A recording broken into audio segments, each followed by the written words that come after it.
Edna Theatres. On page 122 in the Cavalcade of Jackson County, it states that Judge W.W. McCrory built the first known theater in Edna in 1912 and named it after his daughter Marion. As far as we know, this theater did not have sound. The theater was located at 110 West Main Street in the building owned and occupied by Mrs. Lois Druschel and her insurance business. This picture shows Marion's name above the building. We do not have a date when the theater closed, but we know that Culberson and Woodall remodeled and moved into this building in 1937. When Robert Wyatt was running Robert's Emporium, he had people stop by wanting to see the back part of his building. They told him they used to see movies back there. We have no record to indicate that there was a theater in that building. However, if you look at some of the old pictures, before the awning was installed, you might make out the word theater. The next theater to open was the Boon Theatre, which later changed its name to Ed-Tex. The theater opened on June 30th, 1930. Soon after opening, Mr. John G. Long purchased the theater.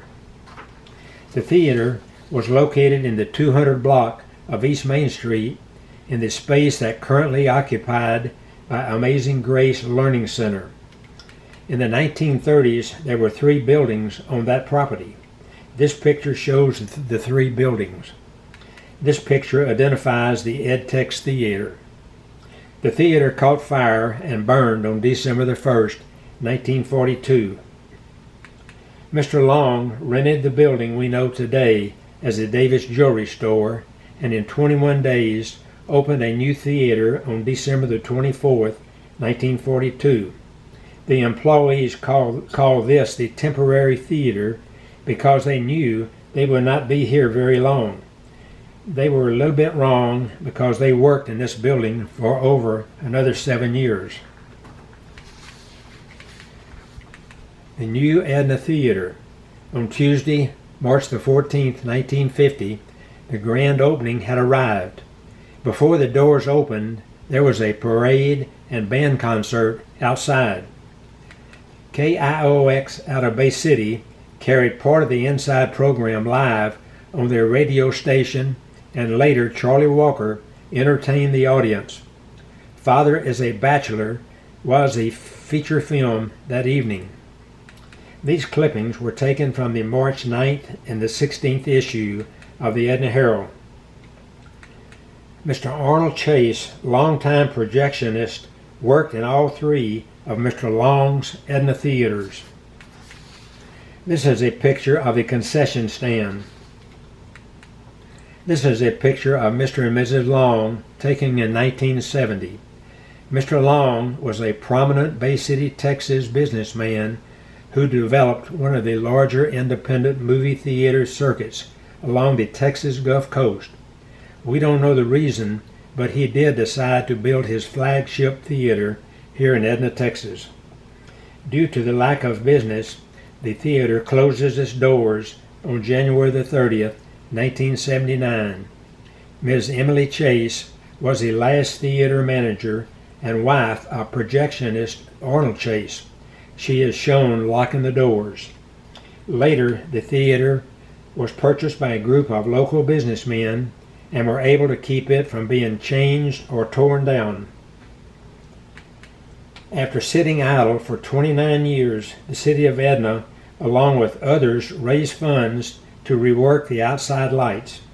On June 30th, 2008, a ceremony was held downtown to relight the theater.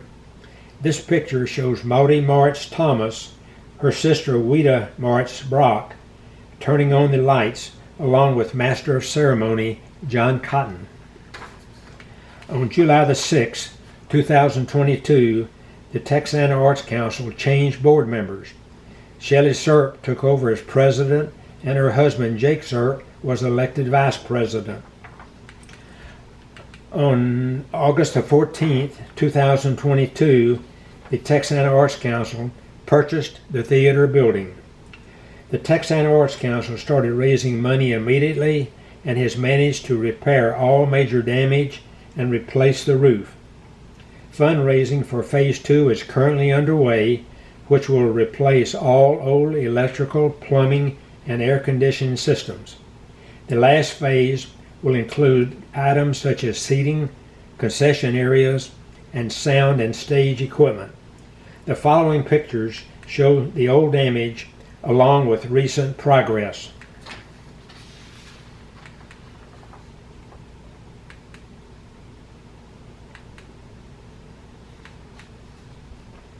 Major work was done on the outside lights, which included adding LED lighting where possible. On October the 18th, 2025, during an annual street dance, the lights were turned back on. Henry Crenshaw on left turns on the lights with Roy Ortolon holding the switch. When remodeling is complete, the theater will be used as a multi-purpose building.